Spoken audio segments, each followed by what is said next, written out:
ছোৱালীৰ জীৱন। জন্ম হোৱাৰ লগে লগে মানুহে কয়, ছোৱালী হৈ কি কৰিব?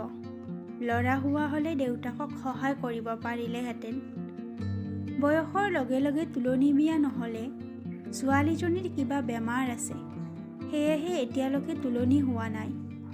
স্কুলত বেছি সময় বন্ধুৰ লগত থাকিলে, খেলা-ধূলা কৰিলে, ডাঙৰ হ'লে স্বভাৱ বেয়া হ'ব।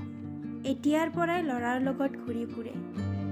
বেছিকৈ কথা ক'লে মুখখন লাওপাত কচুপাত, কমকৈ কথা ক'লে অহংকাৰী ছোৱালী। ঘূৰা-ফুৰা কৰিলে ছোৱালীয়ে এনেদৰে ঘূৰা-ফুৰা কৰিলে ভাল নেদেখি। বিয়াৰ পাছত মানুহজনৰ লগত কিমান ঘূৰি থাকিবি?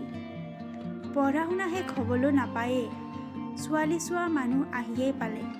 ল'ৰাজন যদি চৰকাৰী চাকৰিয়াল হয়, তেনেহ'লে সোনকালে বিয়া হ'ব লাগে, নহ'লে পাছত চাকৰিয়াল ল'ৰা নাপায়।